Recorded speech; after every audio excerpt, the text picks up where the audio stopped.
Yeah, we'll have you do that too. So it being a little after 10, I will open the work session for Finance Division 2. And today we're going to be talking about SB 145 and SB 295. And we're going to start with the work session on SB 495. And we have someone coming forward to, come on up. Come on up, come on up. So please introduce yourself and go ahead. Yeah. Good morning, members of the committee. My name is Pamela Keilig. I'm the public policy specialist for the New Hampshire Coalition Against Domestic and Sexual Violence. I just came here this morning. I've circulated a handout just what the bill does, SB 145. This came up in months of conversations after a survivor reached out to us about ways that we can improve ensuring that evidence collection kits are delivered to the state lab in a timely manner and then analyzed in a timely manner. So we spoke with the Department of Safety and the Department of Justice extensively about what might be something or where there might be potential backlog issues. And one of the things that came up is we have established a kit tracking system for several years, and that kit tracking system can tell us where kits are and where they might be delayed. And while 90% of law enforcement agencies are able to deliver sexual assault kits from the hospital to the state lab within a reasonable amount of time, there are some that are left at departments for months, up to 3 months, and that's a long time to wait for those kits to be delivered and then wait pending analysis. So this was where the bill proposal came into place to set a time limit. Right now, law enforcement agencies are directed as soon as possible. So we're just trying to give a little bit more structure to that time frame. And this was that the 7 business days was what was negotiated as a reasonable expectation. And then the other piece of this is looking at, if, someone is up in Coas County or in a more rural department where there's a little bit less resources, maybe there's only 1 or 2 law enforcement officers that are able to bring the kits to the state forensic lab. Could we do a common carrier system that enables someone to ensure that that officer has the time to get the kit to the lab without, taking the time that they're patrolling the community or helping the community. And so common carriers are already used for sending some evidence. So this isn't a new idea for evidence delivery. And then so that's sort of the premise of the bill, is just really trying to set, just ensure that evidence is getting to the lab, that it's being kept securely, we're maintaining chain of evidence, but that we're not holding these kits for a long period of time at police stations. And then there was a reimbursement piece. I see the amendment. We would be fine with the amendment. I think we were trying to incentivize and encourage the use of the common carrier and recognizing the resources that it can take, but I think we would be more than happy if that would be amenable to the committee. Sure. Reverend Popovich. Thank you, Mr. Chair, and thank you for coming to testify. By the way, please be kind and have a business card or let the clerk know exactly how to spell your name, because I didn't quite catch it necessarily. I just wanted to state for the record that it's my amendment, and I was very careful not to touch the policy because the policy is good policy. I am 100% in support of it. It's a clear need. We are just going to talk about whether there is a need to reimburse police departments for that cost or not. But the policy has been left absolutely untouched because, again, I find it good policy and have no interest in tinkering with what the policy committees and the other bodies did. Thank you. Thank you very much. Questions, comments? Thank you, Mr. Chair. I'm just wondering, you mentioned that the 7-day period was negotiated. Maybe you could provide a little more background about who was involved with that negotiation? Yeah, so we had extensive conversations with folks from the Department of Safety and the Department of Justice, and also just what is best practice currently. As soon as possible is the guidance. that was never probably intended to be like 2 months or 5 days. And so we looked at like what is a reasonable time frame. Initially, we had looked at 10 days or even 20, like 10 days from collection, and then they had to 20 days. But then even like in just thinking about that, that's a really generous amount of time to deliver a kit to the state lab. So 7 business, and we even made it 7 business days so that it's, you know, we're thinking about weekends and things like that. So we felt like that was a really amenable time frame. And there's no penalty. There's nothing that is going to penalize law enforcement officers if they're not meeting that. We're just trying to really clarify that, you know, should be a priority, that these kits should not be hanging out for a long period of time. And again, the majority of kits are being brought to the lab within that time frame or less. So it's not, hopefully not going to put more stress on our law enforcement departments, but it's supposed to signalize for those that have been, you know, hanging out for months that, you know, maybe you should probably get this to the lab. Does that make sense? Okay, great. Representative Murray. Thank you. Just out of curiosity, 2 things, if I've forgotten the other one. Can you speak who the common carrier is? What is it, you know, what's involved with the common carrier? Yeah. And has this been a problem? I think it is, you know, they're sitting on these things for a couple months is just absurd. But has this had, you know, any impact on people going to court?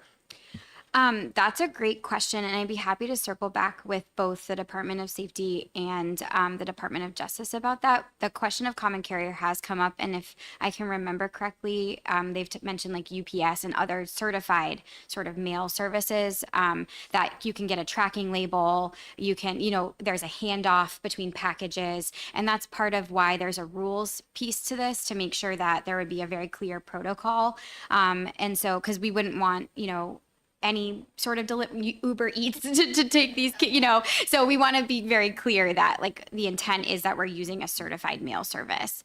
And I think the general understanding is we're all on the same page about what that means. And we even debated defining it, but it was unnecessary because again, they're already using some of these for some evidence collection. On that, can I just follow up before I go on to you answer the other question? If you're using someone like UPS or FedEx or any of those things, do they know what they're carrying? That's a great question. Can I please defer to the lab for that?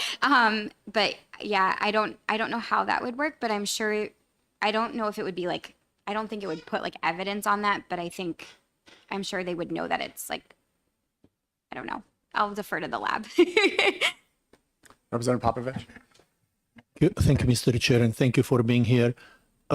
Since you brought up the common carrier lack of a definition, I would assume that may have been on purpose because, for example, I would see this as being a candidate for also using courier services where they would pick it up and drop it off immediately, and then you would have a clear, you know, chain of custody. I would probably lean, if I were a police department, I would lean more that way than towards UPS, where, as people are pointing out, they may not necessarily know what they have in a box and all that. The other comment I'll make, you know, on the policy comment with no intent to change anything is that I appreciate the fact that no penalties were introduced, and I'm assuming that's because we have complete confidence in the fact that once the police departments understand what the expectations are, they will comply. And I will just express my hope that we don't have to come back and revisit that provision if our expectations turn out not to be met. So I do have the confidence, especially given the horrible nature of these crimes and the huge importance of getting these cases solved promptly. I would expect that now that the guidelines are there, the police departments will be very, very happy to comply. So, Great. No, thank you very much. Anything else? Representative Hacken-Phillips. Sorry, thank you, Mr. Chair. Just a comment. I wanted to thank you for working with Senator Schiller to bring this forward. I know that there are many other states across the United States who have had trouble with backlogs, and I just commend our state for trying to stay ahead of the problem before it becomes one. And I know that this legislation can really further that protective, regulation to make sure that doesn't happen. So I just appreciate that work. Thank you. Yeah. No, thank you very much. Thank you all. You all set? Okay. Is there anybody else who wanted to touch on this? Representative Popovich? Thank you, Mr. Chair. Then I think it's time for me to bring up, do we want to have a motion on the table before we discuss the amendment, or I would prefer to just present it so we can discuss it and then we can deal with the motion. So if you take a look at Amendment 2301H, which was distributed to everybody and for which copies are on that table for members of the public that may want to look at it, all that was changed was that the bill as passed included a reimbursement program for the police departments for the costs of shipping. And that, to me, seems to be unnecessary for a couple of reasons. First, because it would require additional administrative overhead in the Department of Safety. And second, because what we are doing here is that we are recognizing that it is expensive for a police department to send the cruiser and the police officer all the way to Concord and back to hand this off in person. So we are saving them a significant amount of time and resources by allowing them to ship this through alternate methods. And since this is clearly a cost-saving measure besides increasing operational efficiency, there hardly seems to be a case for, I'm saving you money, therefore I would like to give you some more money instead. So to me, the policy is cleaner this way. We reduce the overhead in the Department of Safety, and we still save money to the police departments by giving them more cost-effective and faster methods to get the evidence. And I don't want to, speak forever on it because it's a very clean, simple amendment. We just removed the references to the appropriation for this because that will no longer be needed. And there was a little bit at the end of paragraph 2 that said about, that talked about the reimbursement program that also has been removed. Nothing else was touched. The policy is left as it is because, again, we don't want to mess with that. So that's my introduction of the amendment. Further discussion? Representative Pagan Phillips? I appreciate the focus on the financial impact that this legislation will have, and I think it's just worthy of discussing amongst ourselves whether or not this simple change might actually cause trouble for the legislation down the road once it reaches the other chamber. Since we'll be modifying what their policy position was, that they wanted to fund something related to this. So I don't know, has anyone had any discussions with members of the other chamber to determine whether or not the appropriation is a near deal, like a deal breaker? I have not at this point, but I have reviewed the hearing report, and there was really very little discussion of this. It did not seem to be a critical issue. I understand that the Department of Safety essentially said that if you are gonna make me take care of a reimbursement program, you gotta, appropriate something there. But this is not an essential part of the legislation. I think that was more of a just in case thing. It seems to be unnecessary. I really do not see it as a impact on the policy itself. I think this is just a very small administrative matter in the bill that would be better cleaned up this way than with what the Senate was suggesting. And I will be happy to engage with the Senate as needed if, this committee decides that this amendment is desirable. But no, I did not have the opportunity, especially since, the amendment was generated a couple of days ago. I didn't even... Sorry, I killed my own mic. Thank you. If I could just have a quick follow-up to that. So I'm just looking at the fiscal note as amended from the Senate when it came to us, and it looks like the expenditure from the general fund would be up to $25,000. So I think the total amount of that fiscal impact seems to be pretty small, especially when you think about the savings you just discussed. So I guess my thought is that it might not hurt to just leave it the way it is, but I defer to the committee. I know that policy is important, so thank you. So a couple things on that. First of all, if you read the bill, it's actually an open warrant for as much money as they want, which is insane. We shouldn't be doing that.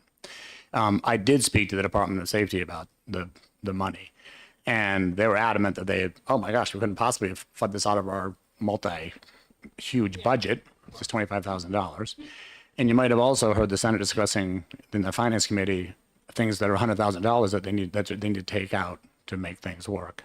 So I don't think the 25,000 is non-trivial, but I also look at it from the point of view of, as we heard, there aren't many cases, there shouldn't be many cases where this would be used. So you wouldn't think it would be, because the total numbers are like in the hundreds per year.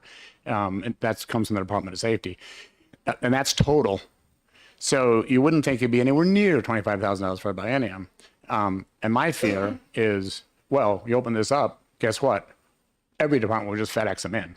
And all of a sudden it'll become this huge thing, as opposed to the way it works right now is the police generally drive them in. And most of them are close enough that's not a big deal. I totally understand the ones up north where it is a big deal. And it's a huge savings for them. I mean, to spend whatever it is to ship it versus, right. So that was my motivation for asking Representative Popovich to look at that. And as far as the Senate accepting, not accepting it, remember, this isn't the end. They're not going to say non-concurrent kill it, of course. So it'll come to a committee of conference, and they can be, I'm sure it'll be worked out one way or another. Or they can concur, of course, yes, but they won't kill it. Representative Dean. Thank you, Mr. Chair. I may have missed something here, but I'm concerned with the custody of the evidence being in law enforcement.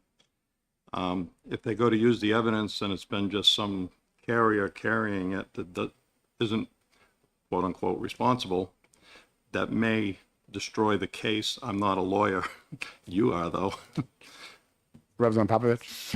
I completely agree with you. That was the first question when I asked. And this is why Roman numeral 3 is there. The Department of Safety shall adopt rules. And I'm sure that the chain of custody, which is essential in evidence, will be a huge focus of those rules. This is why I was bringing courier services earlier. I really don't see this as being a UPS and FedEx kind of thing. My best guess, and I was not in those discussions, but if I were making the rules, it would say courier service with a known courier who had it from 9 a.m. when he took it from the police to 11:30 when it was handed off at the department.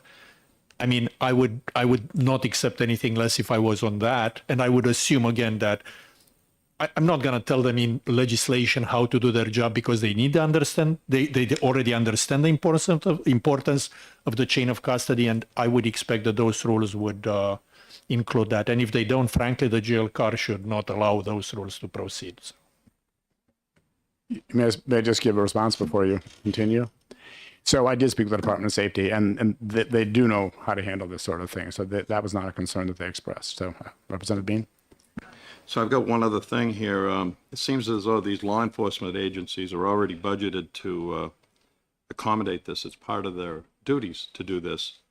I'd like to see them, my opinion, that maybe if they don't have time to do it, that they are at least responsible for the funding of whoever is doing it. Just my opinion. Which is what this does, and which is what the amendment does. Did you have a Representative?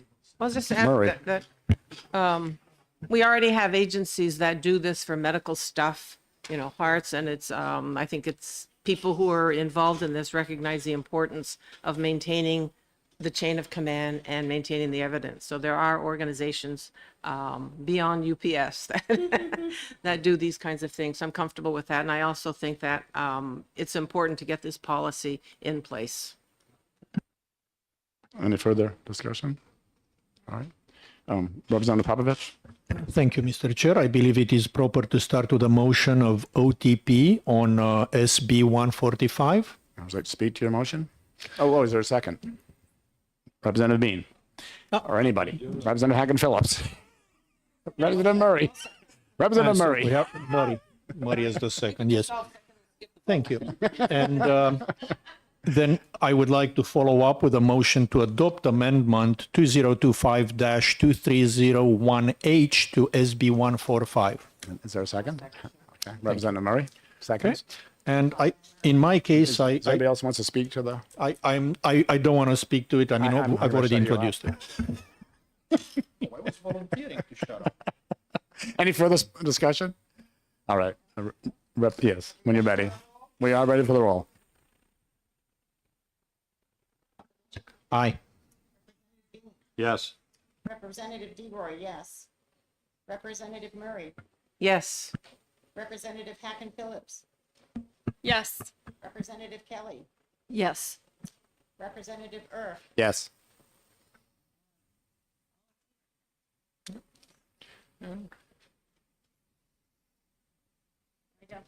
I don't. So the want to amend- speak on the bill. Amendment passes, which is great. And is there any further conversation or discussion on the OTP as amended with SB 145 with Amendment 2301H? Seeing none, I'll ask for call the roll. So the motion is OTP A with the amendment number in it. Take your time. With amendment 2301H. Goes there. No worry. 2301H. It's right here. Yeah, of course. So SB 14. Yeah. So it's OTP. Yeah, whenever. Yes, whenever you're ready.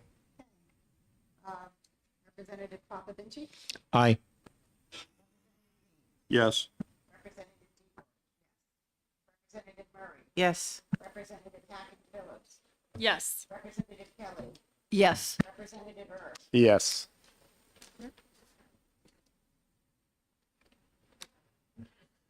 Okay, so with that, we'll close the work session on SB 145 and we'll open the work session on SB 295. Is there anybody here who wanted to speak to that? Okay. So I will start, since I actually wrote this amendment. And first of all, note that it's a replace all amendment. So this basically completely replaces the bill as amended by the House. And I'll just start by laying out my goals. I had a very difficult time understanding both the Senate bill, which I read, and also the House bill as amended.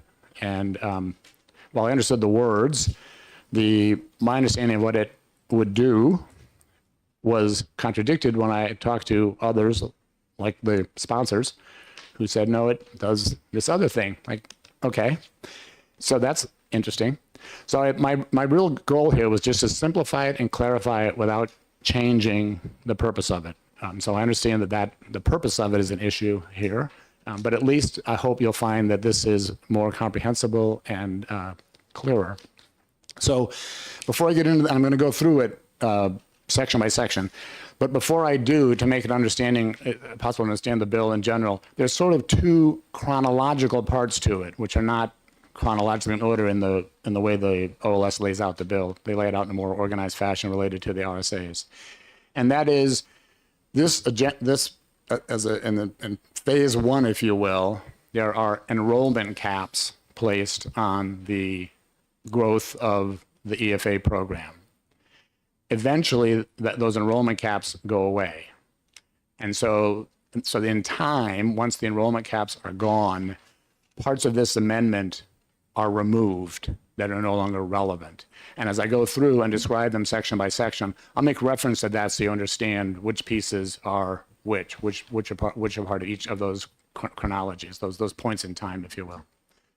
So going to the bill itself, starting with section 1, this is basically modifying the definition of eligible student to remove all of the statements regarding income caps and that sort of thing, since that's what we're essentially removing here. So the income caps are gone in section 1. In section 2, there's a couple of definitions which are used, again, to hopefully clarify the meaning of the paragraphs we come to further on. And these are in the definition section that already exists in the EFA RSAs. So the first one is defining priority guidelines.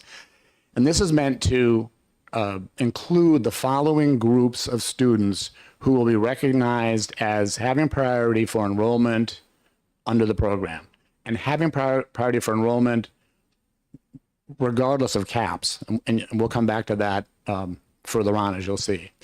So the list is pretty straightforward. It's the same list that was in the Senate bill. It's the same list that was in the House bill. Have not changed it at all. It's any student who's currently enrolled, the sibling of any student who's currently enrolled, a child with disabilities, and then a student who basically comes from a family that matches that 350% income cap that's currently in law. So those groups are treated specially, those groups of students. And then the definition of enrollment cap, since this becomes important as we go from year to year, but it means the total number of students that may be enrolled in the EFA program in a given school year. Remembering that students who are in the priority guidelines are never subject to the enrollment cap. So that's stated right there before. I'm not going to read it because it's clear to understand how if I read it. Enrollment cap means the total number of students that may be enrolled in the EFA program in a given school year before further enrollment is closed to all but students meeting priority guidelines for whom enrollment is always open. And again, that's emphasized again as we go through this. Now, 3 and 4 work together. They're both amending the same section of law. 3 will apply when the bill becomes effective, when the law becomes effective, if it does.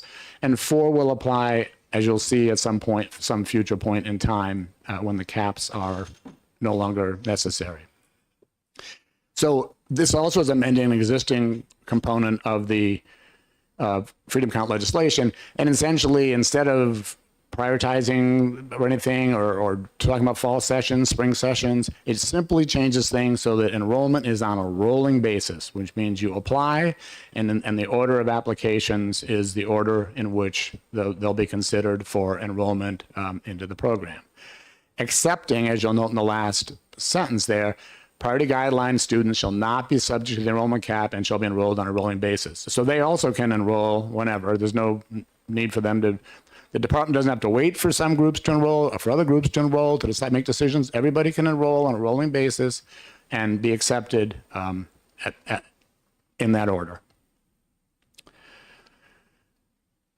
So now we come to section 4, which is the mate to section 3.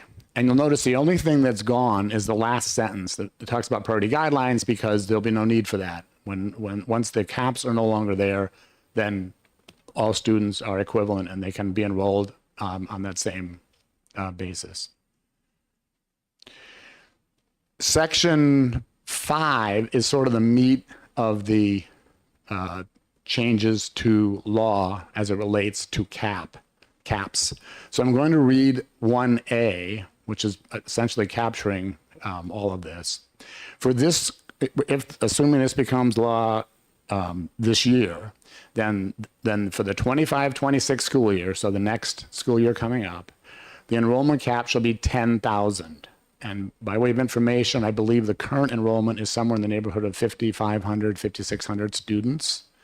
So the cap will be 10,000, including presumably most of those students will re-enroll.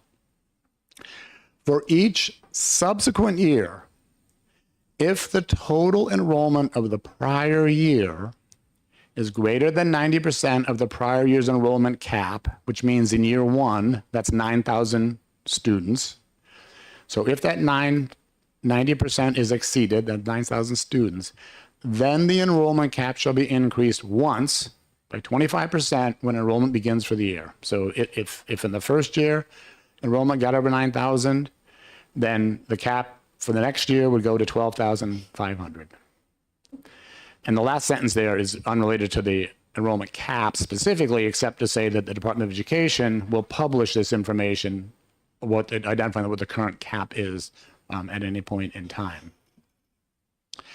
And the 1B is just to make clear that, and I think this is clear from the priority students, but we just wanted to be double clear, that students who are already in the program will be automatically able to be can stay in the program if they so desire. So they'll be basically counted towards the enrollment cap for the following year as soon as they start taking students as soon as they start enrolling more students into the program. Let me skip section 6 for the moment and go to section 7, since 6 is basically affected by 7. And I'll just read it and then I'll go back and point out where they are, these sections that are referred to here. Sections 4 and 6 of this act shall take effect on the date the Department of Education certifies to the Secretary of State and the Director of the Office of Legislative Services that student applications for the Education Freedom Account program have not exceeded the enrollment cap for 2 consecutive school years. So if the cap is whatever it is, and we go through a year and it's not hit, and the 90% cap is not in effect, and we go through another year, same thing, then sections 4 and 6 take effect. Now, section 4 I already referenced, that's the one that changes the law that section 3 changed to exclude priority guideline students because they're no longer a special case once the cap has been removed. And then section 6 is right above, and that's repealing the components of the law, once it becomes law, the bill, that are related specifically to the cap. And this includes the definitions back in section 2. So both the priority guidelines definition and the enrollment cap definition are repealed. And then the 1A and 1B in section 3 are also repealed since they're no longer necessary.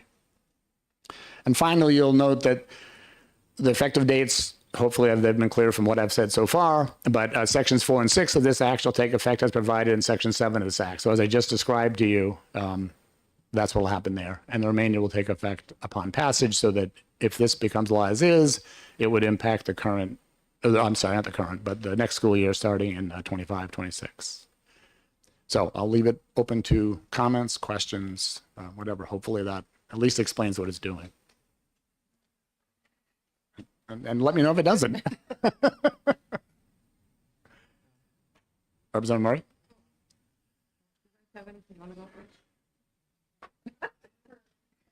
Yeah. What's the point of the cap if the cap can always be increased? The point of the cap is to control the growth over time, which was essentially one of the biggest complaints about the bill that we passed from the current House, was that in year 1, it could totally blow up the budget because you might have, 10,000 kids signing up.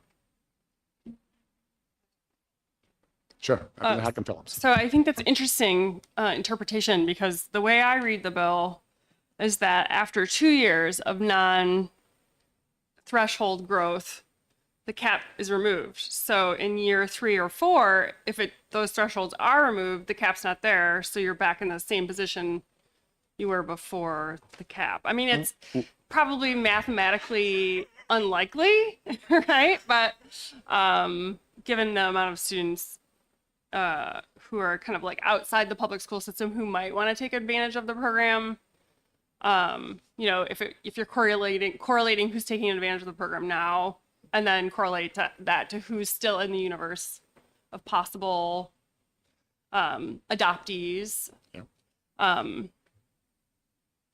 Yeah, I think it's interesting. Like, it's kind of like, I'm not sure how effective the cap is, but that's an interesting, tool.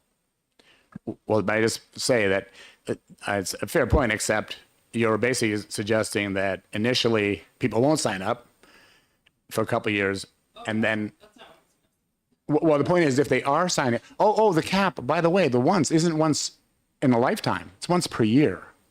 So if the first year the cap is hit, it goes to 12,500. If the second year it's hit, it goes to 15,000, more than 15,000, because it's whatever 25% of 12,500 is added on to 12,500. So by the time you hit a point where the cap goes away, you probably have actually captured most of those, it's like 6,000 or 7,000 private school students that are New Hampshire residents in New Hampshire private schools at this point in time. So it's unlikely you're going to see, and if it's public school students, there was never really a concern with those, although they are obviously included as well. But there wasn't ever a concern expressed about public school students, because when they leave and go to the program, it's basically the same money, state money, that follows them, as opposed to the concern always was with private school students that it was new state money, if you will.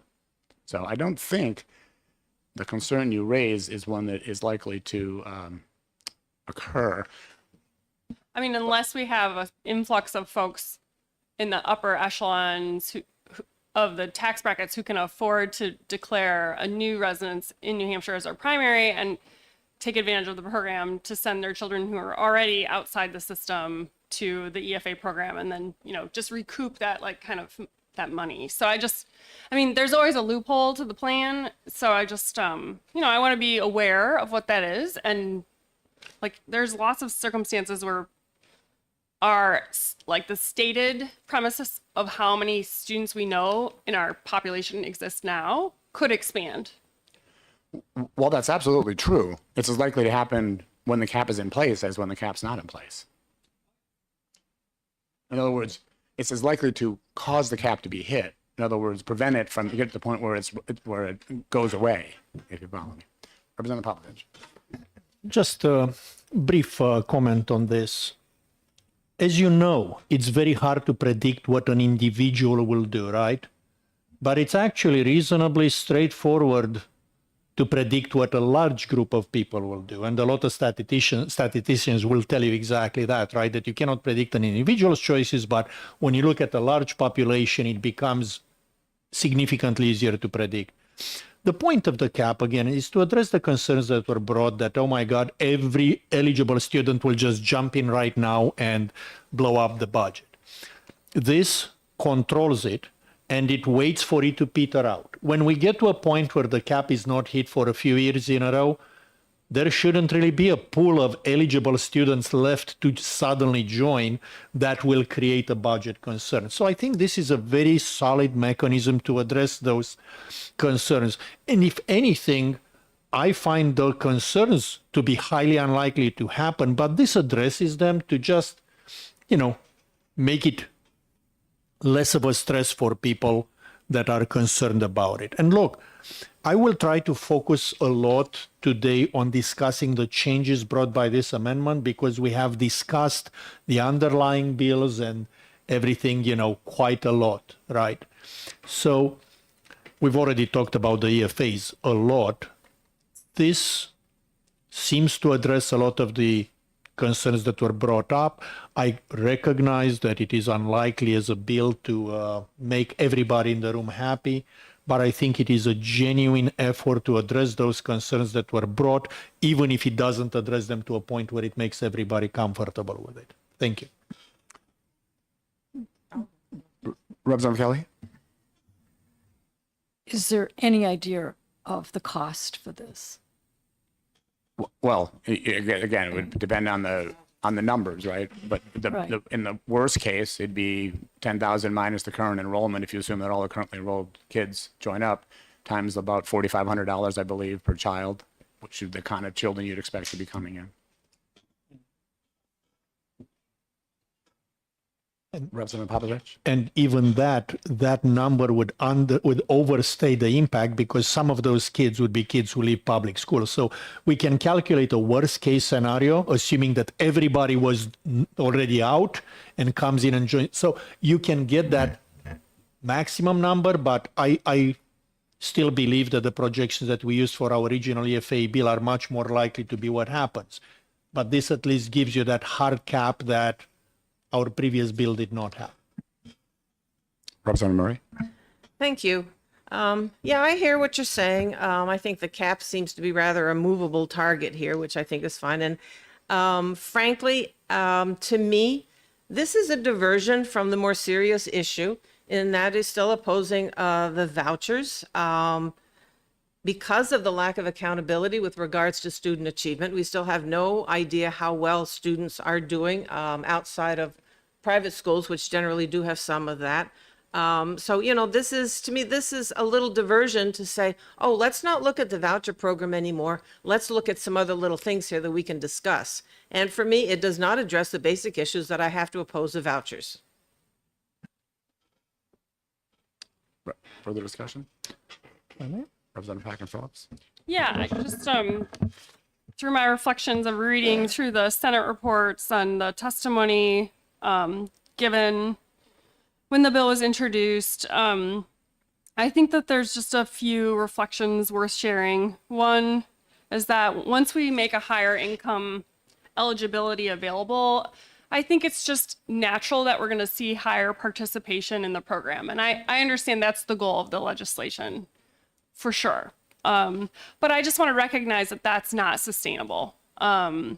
Even with this, artificial cap in place, I think that, there is still a potential for exponential growth that we're not factoring in. And that, it is just frankly a little, I guess, ironic that we're discussing something so strange during a year when I know our budget is extremely constrained. And I know that the Senate's continuing to look for money in the plan that we sent over to them. So the second is that families, the argument is that families need to have choice under the current program, where to send their kids. And under the current program, that exists, especially for those families who are rich because they, first of all, can already afford to have that choice. And second, for those who are at the poorest levels of our state's income brackets. They have the choice through this program to send their children where they would like to go, under this program. And I think when you open up the door so widely to expand who is eligible for these education freedom account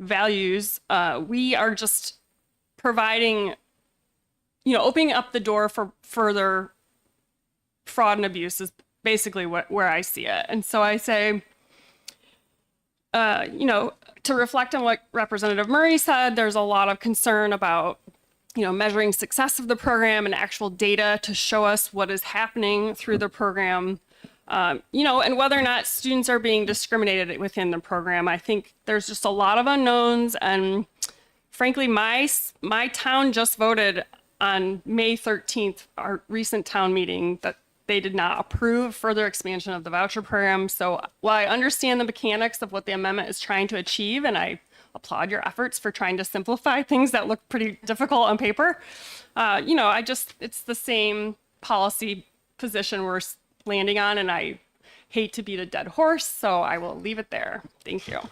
Representative Popovich. I will be very brief and remind everyone that the goal of the legislation is to achieve equity and fulfill the constitutional obligation we've been told that we have to fund education for all children in the state, regardless of their income. There is nothing in the Constitution that says that this applies to people to, up to a certain income level. And I understand the concerns of my colleagues, and I do not expect to change their mind, but that is the one thing. The other thing is, I will briefly reiterate that it's all nice and good to measure performance in education, but I don't see what we are doing to address the fact that our proficiency rates are dropping year over year, and they've been doing that for a long time. So while measuring is an important first step, I'd like to see what accountability we are gonna propose for all students, for all schools, public and private and charters and so on and so forth. And I would be happy to discuss those measures for everyone in the system. Representative Murray. To that point, I think I read something fairly recently that New Hampshire ranks 8th in the country in academic achievement for our public school students, which isn't bad. And also I want to add and iterate what Representative Haken Phillips has also said. When we're cutting money to provide food for people who are in food deserts or who are in need of food, we're cutting Health and Human Services. We're cutting every department in the state seems to be suffering from cuts because of the budget. There's not enough money to go around. We've had, I think, up to now 13, perhaps more communities who have been explicit. 19 communities have been explicit that they do not want this program expanded at this time, especially given the face in the face of our budget constraints. This is just salt in the wound for people who are suffering already, and that we would expand this one program where every other program, every other department is dealing with cuts. That's just, to me, it's unconscionable. It's an immoral thing to do. And, perhaps at another time there would be a place to expand this. But this is the optics of this, the reality of this, the morality of this is just plain wrong. Further discussion. All right. I'll look to Representative Popovich. Thank you, Mr. Chair. I'd like to make an amendment to, I'd like to make a motion to adopt, to recommend SB 295 for OTP. A second. Representative Bean, And would you like to speak to your motion? if I would rather, instead of speaking to my motion, I would like to offer an amendment. I would like to offer amendment 2271H to SB 295. Is there a second? Representative you. Bean? And given that the amendment was covered extensively, and this is a bill we spoke a lot, I'm not planning to say a lot because everything has already been said. Any further discussion? Seeing none, whenever you're ready, call the roll for the amendment.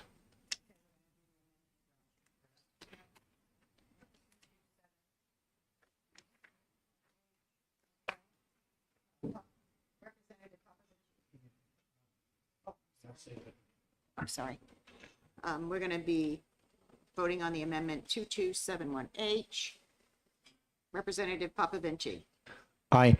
Representative Bean. Yes. Representative DeRoy, yes. Representative Murray. No? Representative Hacken Phillips. No. Representative Kelly. No. And Representative Keith. Yes. Sorry.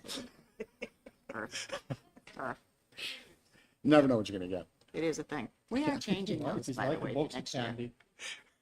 Okay. All right. Yep, and it's 4-0. 4-3, excuse me. Am I here today? I don't know. I should. 4-3. All right. So now on the motion of ought to Adopt adopt with amendment number So it's OTPA with this amendment. OTPA with 2271. Is there any further discussion? 2271H. Seeing none, whenever you're ready, Madam Clerk. All right. I'm gonna go again. Okay. Representative Popovich. Aye. Representative Bean. Yes. Representative DeRoy, yes. Representative Murray. No. Representative Hacken Phillips. No. Representative Kelly. No. Representative Earth. Yes. 4-3. All right. With that, we're done with the work session. I'll close that. And then I think we're done with the meeting unless there's any further The only 2 Senate bills this year? that we have. Yeah. Yes. Mr. Chair, I would just like to wish the committee a wonderful Memorial Day weekend. And for Yes. those who celebrate, it's also the Cowboy Carter concert weekend in New York. So I know there are a lot of fans excited about that. And I just wanted to make sure everyone's safe and has a really nice weekend. Well, thank you very much, Representative Popovich. Mr. Chair, are there any further plans for this Finance to Committee to meet this year at this time? I don't believe so. As I'm sure you're all aware, the full finances meeting on Right. Wednesday Well, to go over. Then, unless things change, I would really like to thank everybody for the tireless work we put in. And I appreciate a lot the contributions that everybody made. And I continue to appreciate the culture of this committee. I'm really grateful to everyone. Seriously, thank you so much. And I'm looking forward to meeting you as scheduled, or if surprise meetings need to happen. But I didn't want to end the meeting without saying thank you to everyone. And I should mention the staff and everybody who supports us, but the people at this table, They didn't show up. you put in a lot of work, and thank you. And for the record, the reason why staff is not here is that they're probably in the Senate. Senate, So, yeah. Yes, they are. I know. And am I correct also that the next time we meet will probably be at Granite Place? Correct. Wow. Okay, so we'll have a new home. Yeah.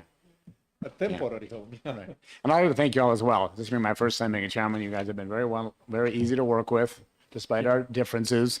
I thought it went very smoothly this term. So thanks, everybody.